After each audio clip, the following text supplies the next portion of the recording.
Hello students. आज हम text book flamingo से second number chapter lost spring को समझेंगे। लॉस्ट स्प्रिंग का शाब्दिक अर्थ यदि हम देखते हैं तो इसका अर्थ होता है खोया हुआ बसंत। स्प्रिंग जो है एक बसंत ऋतु होती है जो सबसे सुहावनी होती है, सबसे खूबसूरत होती है। किंतु इस शीर्षक की गहराई में जाएं तो ऐसे बच्चों की कहानियां हैं जिनका बचपन खो गया है। बचपन किसी भी व्यक्ति के जीवन का सबसे खूबसूरत समय होता है और यहाँ पर हम उन बच्चों की कहानी पढ़ेंगे या उन बच्चों के जीवन को समझेंगे जिनका बचपन चोरी हो गया है, खो गया है। तभी हमारी राइटर ने इसको नाम दिया है लॉस्ट स्प्रिंग। स्टोरी पढ़ने से पहले हम हमारे ऑथर के बारे में जानेंगे। ऑथर जो है अनीस जंग है लॉस्ट स्प्रिंग की, जिनका जन्म 1964 राउरकेला में हुआ and spent her childhood and adolescence in Hyderabad, जिनका बचपन और किशोर अवस्था जो है जिन्होंने हैदराबाद में बीती। She received her education in Hyderabad and in the United state of America. उन्होंने अपना एजुकेशन हैदराबाद में और यूएसए में कंप्लीट किया। Her parents were both writers. उनके पेरेंट्स माता पिता जो थे दोनों लेखक थे। Anees Jung began her career as a writer in India. Anees Jung ने एक लेखिका के रूप में अपना करियर जो है भारत में शुरू किया। She has been an editor and columnist for major newspaper in India and abroad. वह भारत के जो मुख्य न्यूज़पेपर थे और यहाँ तक कि जो बाहर के न्यूज़पेपर थे उसमें भी वो एडिटर रही और कॉलमिस्ट रही। कई मैगजीनों में वो अपने कॉलम लिखती थी and has authored several books. इसके अलावा उन्होंने कई किताबें भी लिखी। The following is an extract from her book title lost spring stories of stolen childhood. यहाँ जो सार लिया गया है उनकी एक बुक जिसका नाम लॉस्ट स्प्रिंग है, जिसका शीर्षक जो है लॉस्ट स्प्रिंग है, उसमें से लिया गया है, जिनमें से कुछ कहानियाँ ली गई है ऐसे बच्चों की जिनका बचपन जो है खो गया है। Here she analyzes the grinding poverty and tradition which condemn these children to a life of exploitations. यहाँ पर वो ऐसे बच्चों के जीवन का चरित्र चित्रण करती है जो गरीबी रेखा के नीचे रहते हैं और किस तरह से उच्च वर्ग द्वारा उनका शोषण किया जाता है। तो चलिए हम शुरू करते हैं story. Sometimes I find a rupee in the garbage. कभी कभी मुझे जो है गार्बेज में से, गार्बेज मीन्स कूड़े करकट में से कभी 1 रुपया मिल जाता है। Why do you do this? अब यहाँ हमारी जो राइटर है इस चैप्टर की जो राइटर है अनीस जंग, वो पूछती है तुम इसका क्या करते हो? आई आस्क साहेब। मैंने साहेब से पूछा। साहेब वो बच्चा है जिसके इर्द गिर्द ये कहानी घूमती है। whom I encounter every morning scrambling for gold in the garbage dump of my neighborhood. साहेब वो बच्चा है जो रोज सुबह राइटर से टकराता था, उनसे मिलता था। और कब मिलता था? जब वो अनीस जंग के आस पड़ोस में जो कचरे का ढेर होता था उसमें से गोल्ड को तलाशता हुआ। स्क्राउनिंग यानी किसी की खोज में तलाशना। तो सोने को तलाशता हुआ। आप गोल्ड से आप सोचेंगे कि क्या कूड़े करकट में गोल्ड मिलता है, क्या कचरे के ढेर में सोना मिलता है बिनने वाले बच्चों को? तो यहाँ पर गोल्ड से आशय साहेब का उस गोल्ड से था जिसमें कोई भी ऐसी यूजलेस चीज जिसे हम फेंक देते थे जो हमारे लिए बेकार होती थी, परंतु उस बच्चे के लिए वो सोने से कम कीमती नहीं होती थी। तो फिर से इसको एक बार देखते हैं। Why do you do this? तुम ऐसा क्यों करते हो? I ask Sahib. मैंने साहिब से पूछा। whom I encounter every morning scrambling for gold in the garbage dump of my neighborhood. जो मुझे रोज सुबह मिल जाता था तलाश करता हुआ कचरे के ढेर में से जो मेरे घर के पास पड़ा होता था।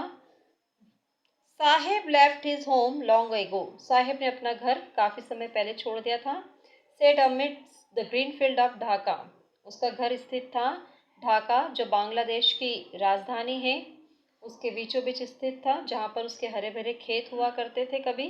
His home is not even a distance memory. और यहाँ अब जो है उसको अपना घर छोड़े इतना समय हो चुका है कि उसकी याद में उसका घर अभी भी बिल्कुल नहीं है। कहने का आशय यहाँ पे कि वो अपने घर को भूल चुका है, अपने गाँव को भूल चुका है और उसकी याददाश्त में अभी भी वो घर नज़र नहीं आता।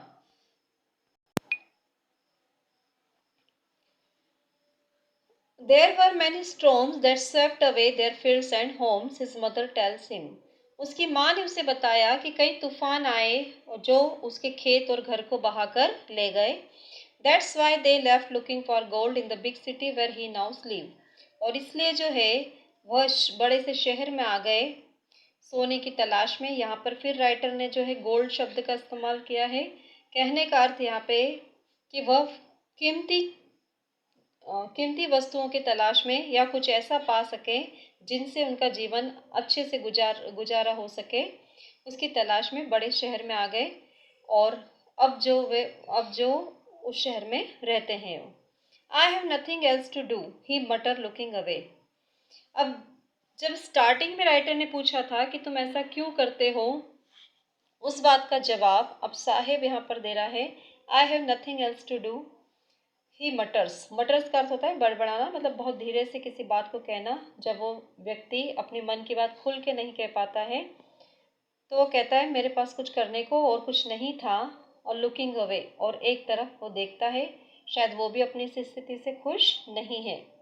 Go to school I say glibly, realising immediately how hollow the advice must sound. School जाओ, आई से ग्लैडली, मैंने बहुत ही आत्मविश्वास और कॉन्फिडेंस से कहा। ग्लैडली यानी बहुत ही विश्वास से, बिना इस बात को महसूस किए हुए कि मेरी जो सलाह थी कितनी ही खोखली सलाह थी।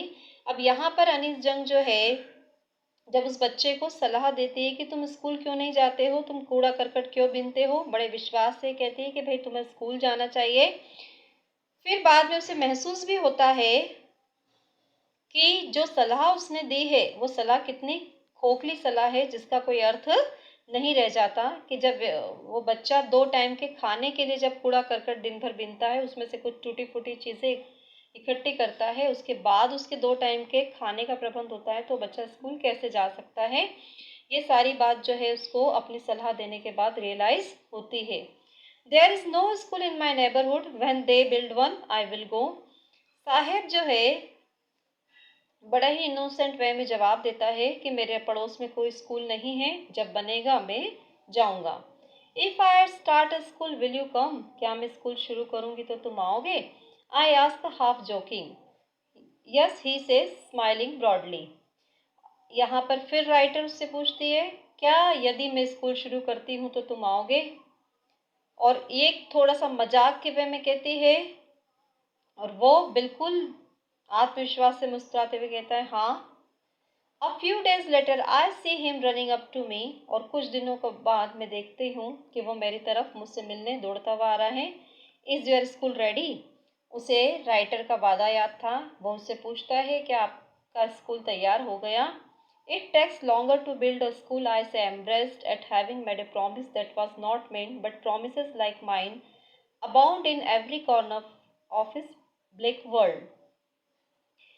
अब राइटर चूंकि उसने मजाक के वे में कह दिया था कि क्या मैं स्कूल खोलूंगी तो क्या तुम स्कूल आओगे, और वो बच्चा उस पर विश्वास करता है, और कुछ समय बाद जब उससे पूछता है कि क्या तुम्हारा स्कूल रेडी हो गया, तो राइटर को जो है कुछ अपनी मिस्टेक रियलाइज़ होती है। वो उसे समझाती है कि it takes longer to build a school, एक स्कूल बनाने में बहुत काफ़ी समय लगता है। Embarrassed at having made a promise, और जो मैंने प्रॉमिस किया था वो एक ऐसा प्रॉमिस था जिसका कोई भी अर्थ नहीं था। But promises like mine abound in every corner of his bleak world, किंतु ऐसे वादे उसकी ऐसे खोखले वादे जो थे उसकी पूरी दुनिया में, उसके जीवन में जो है चारों तरफ भरे हुए पड़े थे। उसको कई ऐसे झूठे और खोखले वादे मिले थे जो कई लोगों ने उसके साथ किए होंगे। After months of knowing him I ask him his name, और कई महीनों के बाद, उसको जानने के बाद मैंने उससे उसका नाम पूछा। साहेब आलम, ही अनाउंसेस, उसने बड़े ही विश्वासपूर्वक कहा Saheb Alam. He does not know what it means, वह नहीं जानता था कि उसके नाम का क्या अर्थ है।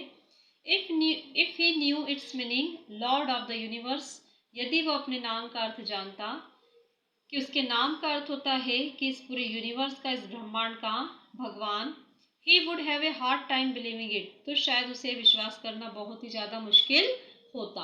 Unaware of what his name represent, he roams the street with his friends, और अपने नाम से अज्ञात, जो उसके नाम का जो प्रतिनिधित्व करते थे, उसकी गली के सारे दोस्त जो है, an army of barefoot boys who appear like the morning birds and disappear at noon, उसके सभी दोस्त नंगे पैर जो है, एक आर्मी की तरह जो है उसके साथ दिखते थे। Who appears like the morning birds, जिस तरह से सुबह मॉर्निंग बर्ड्स दिखती है और बाद में नून में क्या हो जाती है, डिसअपीयर हो जाती है, अदृश्य हो जाती है। Over the months I have come to recognise each of them, और कई महीनों के बाद जो है मैं उनमें से सब को पहचानने लगी थी। उसके जितने भी दोस्तों की जो सेना थी, उसके जितने दोस्त थे, उनमें से एक एक को मैं जानने लगी थी। तो आज हमने फर्स्ट पार्ट में इसको यहाँ तक देखा है। नेक्स्ट वीडियो में इसको आगे कंटिन्यू करेंगे। Thank you.